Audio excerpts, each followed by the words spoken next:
In this season, we decided to switch up our format and tackle a set of games that are well past their prime, FMV or full motion video games. Before we jump into it, we realize that this is a very outdated fad and that none of these games are going to hold up on the gameplay.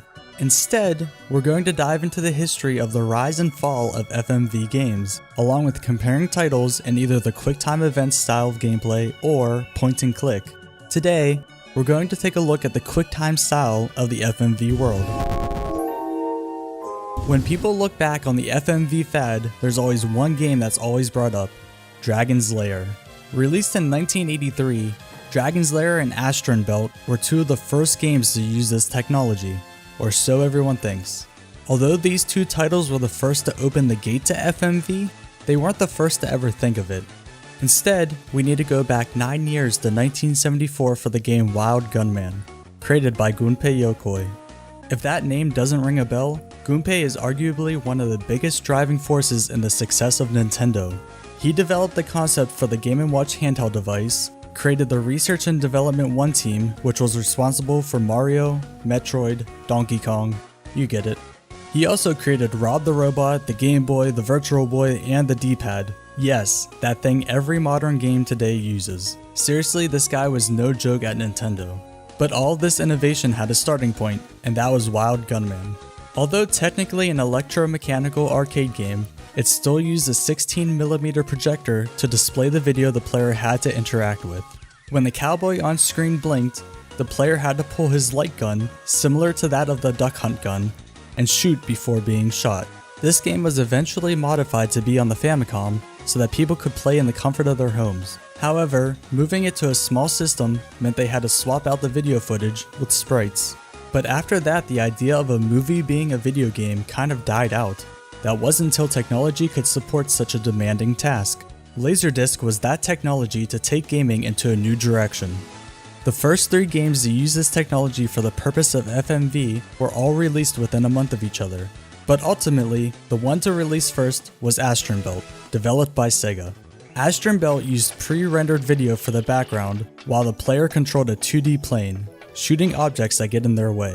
This was shown at the 1982 Amusement and Music Operators Association show and blew everyone away. It was at this point that many developers jumped on the new technology, dubbing it the Laserdisc fever. 17 days after the release of Astron Belt came Bega's Battle, developed by Data East. Similar to Astron Belt, Bega's Battle used pre-rendered video for the background with 2D sprites that the player controlled. However, Data East did something very different from Sega. Instead of having nothing but action, they decided to push the story forward through the use of animated cutscenes. We can see in gaming today that developers still use this method to push the story along. With these two releases being coincidentally very similar, the third contender was released 18 days later by Cinematronics, Dragon's Lair. Dragon's Lair was created by Don Bluth, who directed movies such as The Land Before Time, All Dogs Go to Heaven, and Thumbelina. He also was an animator for Sleeping Beauty, Robin Hood, and The Fox and the Hound. Don's talent was clearly shown with this game, going above and beyond what the prior developers did. Up until this point, game developers had to use sprites due to the limited amount of space they had available, but the Laserdisc allowed for more storage for higher end graphics. Cinematronics decided to take advantage of how much storage space they had and made the game entirely animated. This, of course, caused different limitations to come into play, such as the actual gameplay aspect of a video game. This is when QuickTime Events started. Because everything was hand-drawn, they had to limit how much the player could actually control the main character. This was fixed by having arrows pop up when a decision had to be made, similar to a choose-your-own-adventure book. The release of Dragon's Lair was extremely influential, which we saw in the following year. Every FMV game from that point forward followed suit and made all of their graphics hand-drawn or pulled from a video. But again, the limits of gameplay still existed. It seemed as if the only 2 formats you could experience were the QuickTime Events I mentioned earlier and a first-person shooter. With the first-person shooter, the player controlled a reticle that they moved around on screen while the video ran its course. So clearly your experience was extremely limited, and it basically came down to which art style you liked the most. So even though it wasn't the first FMV game to be released, it missed the mark by 35 days, it was the game to set the standard going forward. It's easy to see why people often think this is the first in the genre, since it was the first to revolutionize the possibilities. It wasn't until almost 9 years later that this style of gaming went from the arcades to in your living room, mainly because the power needed to run such a game wasn't quite there yet for normal consumers. Once the technology was good enough, we started to see more ambitious games using real actors, as you can see in our review of Police Quest SWAT. But since we're talking about the QuickTime event genre, we're going to stop there with the history. The 3 games we chose to look at were Road Avenger, Time Gal, and Wirehead, each one using the QuickTime format but with very different art styles. We also played the Marky Mark game Make My Video, but don't really have anywhere to fit it into this season, so we'll sprinkle it in towards the end. In the meantime, just go away, come back later. Let's briefly discuss each of their stories, which can only really be found in the manuals. This takes place in 1990s America, where mobile gangs have become a huge problem for the country. The FBI decides to team up with the state highway patrols to create a new task force, the Mobile Armored Task Force, or MATF.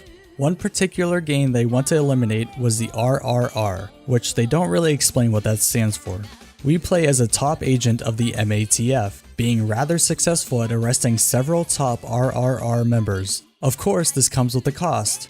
When driving to our honeymoon destination, we're attacked by the RRR gang, causing the car to crash, which ultimately kills our wife. While in the hospital, we plot out our revenge on the gang and how we're going to do it. Once we're fully recovered, we go home and heavily modify our car in the garage. We then drive down highways, through malls, in canyons, and across farms to eliminate the gang members one by one. The chase ends through a city where we crash our car. We're pulled from the wreckage and about to be executed, but at the last second we fight back and steal one of the gang members' cars, causing the chase to continue. In this last stretch of the fight, we end up ramming the gang leader's car head on, causing both cars to flip over and the gang blowing up. We emerge from the vehicle to witness the explosion and take a look at our wedding ring in remembrance to our wife. Taking place in the future, time travel is on the verge of being perfected. Scientist Joseph Harper has created a new device called the Pathforger, which he is about to unveil on live television. The plan is simple: send the head technician, Time Gal, through the device so that she can explore the past. Obviously, it can't be that simple. As Time Gal enters the device, a man, apparently named Luda, appears from nowhere, and as you guessed it, he goes into the device himself. Harper then pushes a button to reveal a second device hidden behind a wall, called none other than Pathforger 2. Original, and somehow a great coincidence you build 2 devices just because. This takes us on an adventure through several time periods, such as dinosaurs and gladiators, but we eventually catch up to Luda in the year 4001 AD, where he sits behind a powerful laser weapon. Time Gal becomes trapped and ends up face to face with the laser weapon. When all hope seems lost, Luda laughs maniacally as he's about to fire the laser one last time. Time Gal activates her freeze time ability, which allows her to orient Luda towards the wall of the building and leave. Time Gal escapes in his spaceship and unfreezes time. Luda pushes the fire button, only to open his eyes and realize he's not pointing where he wants to. He tries to escape, but the building explodes before he can even make it 5 steps. We then see Time Gal in front of a crowd, receiving a medal for her work. We play as Ned Hubbard, a mid-20-year-old history professor with a wife and 2 kids. The only thing weird about Ned is the fact that he has a computer chip attached to his brain, which was put there after some kind of accident. Whoever has possession of the controller can determine where Ned goes, and our antagonist, Dr. Slitcon, wants that controller. 2 FBI agents show up to Ned's door wanting to ask him questions about a missing doctor. Ned, unable to produce an answer, tries to shut the door on them, which ignites the chase. After escaping the house, he finds himself skateboarding away, trying to avoid obstacles, but ultimately, and conveniently, crashes into an airport shuttle van. They make it to the airport at the same time as the enemies, keeping the chase going. Ned manages to get onto a plane at the last second, avoiding his capture. While on the plane, a shady lady decides to sit with him and flirt a little. As we know with any movie of this kind, she's clearly with the bad guys as well, and just so happened to be on the same flight as him as he was running away from the other people. Convenience. At this time, we hear the flight attendants talking about how there's a suspected murderer on the plane, to which they call Ned's name over the intercom. The mysterious lady walks us to the back of the plane to try to hide us, when Ned decides to jump out of the plane instead, using a raft to parachute to a river. After dealing with the dangers of the river and wildlife, Ned finds himself at an old western town where he gets into a bar fight and ends up in jail. A lady from the newspaper shows up to the jailhouse and somehow knows everything that's going on, to the point it feels like she's the one playing the game and has seen all the events so far. She breaks us out and we, yet again, run away from the bad guys until we lose them. Again. We end up at the doctor's house who performed the surgery on us, and as with every character so far, he's completely unfazed that we're running for our lives and seems to know a lot about what's going on. He explains that they don't care about Ned, they just want what's in his head and don't care if he's dead. Dictators want this technology so that they can control their people, and apparently this one doctor was the only person who had just one of these things laying around. After yet another chase scene, we're finally captured and are now face to face with Dr. Slickcon. He prepares everything to perform a knowledge extraction of Ned, which makes no sense because we learned earlier that they were only after the device in his head. But anyways, a thug goes to put Ned on the surgery table, but puts very little effort into performing this task. This convenience allows us to punch the thug in the face and, you guessed it, escape again. After the fifth chase, I lost count at this point, the news reporter gets a call from her boss exclaiming these people have Wirehead's family and they're going to kill them unless they turn over the doctor, which contradicts everything again due to the fact that earlier they wanted Wirehead's knowledge and had the doctor in their possession as well. However, he seems more concerned as to whether she's getting herself wrapped up into this situation more than the fact that people may die. We learn that his family is being held hostage on a boat, so that's where we go. Ned then goes all Solid Snake and maneuvers throughout the ship trying not to get caught. He makes it to the cabin where his family is being held and comes up with the idea to send in the news reporter to distract the guards. How does she do this? By stripping, of course, because it's not odd at all that a stranger opens the door to the room you're supposed to be guarding and just starts taking off her clothes. But okay. Ned knocks out the guards and then leads everyone off the boat. Him and the reporter jump into a smaller boat while his wife and kids take a car, which leads us to a boat chase. Hey, it beats a car chase scene for once. That is, until they ditch the boat and jump into a car, leading to what feels like the 100th car chase scene in this game. Eventually, the two make it to the Times, where the reporter works, only to find Dr. Slickcon waiting for them. This is very anticlimactic though, since the police show up right behind them and arrest them before any conflict ever really happens. Whew, that's over. The reporter then proceeds to explain everything to her boss as mysterious airplane lady shows up out of nowhere. She does a few unnecessary cartwheels before Ned throws her into a bookshelf, causing a statue to fall onto her head and knocking her out. The doctor then explains he has a new technology to attach to her brain which will convert her over to a good guy. And that's it. Another convenience, this doctor felt like he needed a device to convert bad guys. Ned is seen in a press conference answering a few questions before he walks away. As you can see during the descriptions of the stories, each game has its own unique take on the art style. While Wirehead uses real actors and a production quality of a small-time movie, the other two focus on hand-drawn animation. It's quite interesting to see how different Time Gal and Road Avenger are in style, considering they were both animated by Toei Animation, but this really comes down to the techniques used for each. While Time Gal used traditional methods of animating, Road Avenger came together using 15,000 hand-painted cells, which is an astonishing number considering the game is only about a half hour long.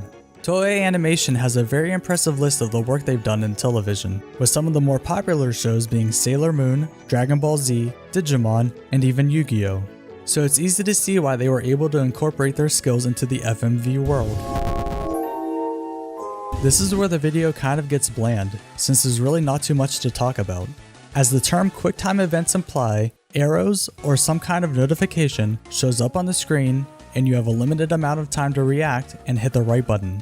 The way the arrows are set up for most games of this style allows you to stare about here to see all of the action, while your peripherals allow you to see the commands to progress through the game. Alongside the visual cue a button needs to be pressed, there's also an audio cue, at least in the 3 games we've been talking about. This is where the design of the notifications is key. Out of the 3 games we played, it seems like Road Avenger had the best setup. You had the options of left, right, brake, and turbo. The left and right arrows are a great contrast color to the game and are placed in a convenient location so you can easily see them. However, the brake and turbo icon is located in the center, towards the top of the screen. This makes you have to quickly look up to see what the icon is since they're the same basic shape, so it's impossible to see what you're supposed to do without breaking your concentration from the action. Even though the game is relatively simple in concept, the ending levels were absolutely ridiculous. We were on the edge of our seats trying to focus as much as we can on the screen. The prompts would show up quickly and some of them had a very small window to respond. It seemed like blinking at the wrong time would cause you to mess up and have to start over again. The final levels usually cause us to take a deep breath of relief when we advance to the next checkpoint and blink a bunch of times to rehydrate our eyes, since blinking and breathing were done sparingly while completing this game. Although TimeGao had a very basic system of up, down, left, right, the notifications kind of blended in with the background. Remember, we're only staring at this area so that our eyes aren't darting around everywhere. But TimeGao never seemed too intense, at least not compared to Road Avenger. The levels also seemed a lot shorter as well. Don't get us wrong though, there were definitely the same split-second decisions that had to be made here as well. There were only a few sections where we had to make decisions on our own as to which way to send the character, but we'll cover this more in depth with the next game. Out of all three systems, Wirehead seemed to be the worst. Although the arrows pop up in the bottom right of the screen, your options are typically only left, up, and right, with the down option rarely showing up in the entire game. The problem we had with this game was that you never knew which way was correct.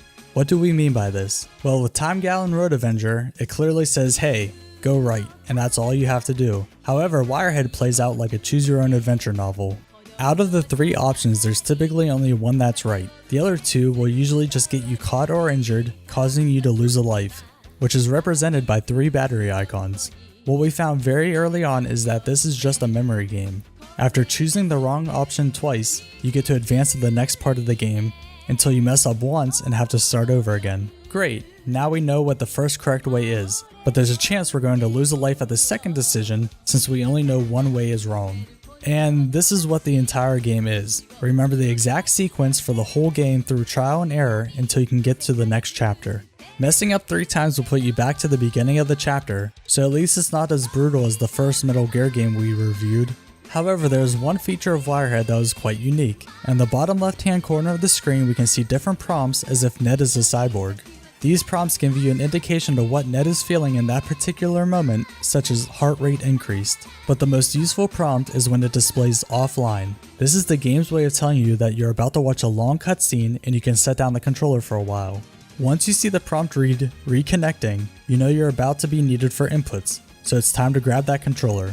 This was extremely helpful to us as we weren't caught off guard by a notification out of nowhere, causing us to lose a life. Because Wirehead uses real actors, they also implement a reoccurring joke where Ned will break the 4th wall and communicate to the player, indicating that he realizes we're the ones giving him commands to get through these tough situations. Although not much, it adds a bit of depth to the game. They really go all out with the 4th wall break during the credits sequence. We can hear Ned's wife asking him questions about what made him make the decisions he made, to which he replies that he'll call them the player and leave it at that. It's something that isn't entirely overdone and shows that the developers wanted to make the experience seem as real as possible for the players. If you can remember the beginning of this video, there was also a 4th game we played, Marky Mark's Make my video. Make my video skate. Peace. I'm out like shout. As the title says, you make music videos and that's it.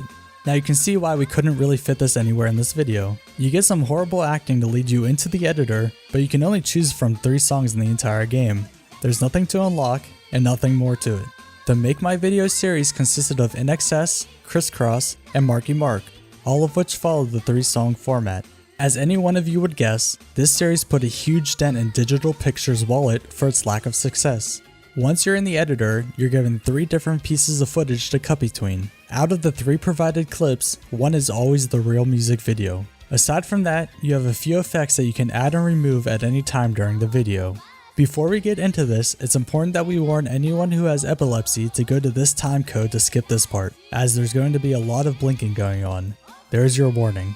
Some of the effects you can put on include changing the grays, reds, blues, and greens of the video, flipping the video horizontally or vertically, adding a strobe, or making the entire video pixelated. There's a few more, but that covers the basics. The others aren't groundbreaking in any sense. The best part is you can stack all these effects to make the video literally unwatchable, as you can see here. After you're done editing, you're presented with a cutscene with more horrible acting before watching your final video. As if hearing the entire song once all the way through wasn't enough, you get to hear it twice and contemplate why you purchased this game. We went into these games with no expectations whatsoever, and we were pretty much right. The only game that was a little intense was Road Avenger, and that was only for a short time here and there. Although this fad died out almost as quickly as it started, the concept wasn't entirely lost. Within the past 5 years, we've had the release of Tesla Effect and Her Story, each unique to one another, but still using real actors and real footage mixed with current technology to bring you a similar experience to the old FMV games. You can almost compare what Telltale does to this format as well. Although not FMV in the slightest, you're watching characters on screen do something while you have to make decisions along the way. We were able to get through all of the games in this video in the span of a few hours. The most amount of time we put into these games was with Wirehead, simply because there are way too many wrong decisions and do-overs. This minimalistic style of gameplay, mixed with the over-the-top graphics, allowed for you to pretty much watch a cartoon and interact with it every so often. It's easy to see why FMV games didn't last too long in home systems. Technology was moving fast and games were becoming more complicated. There was no way this style could hang on for very long.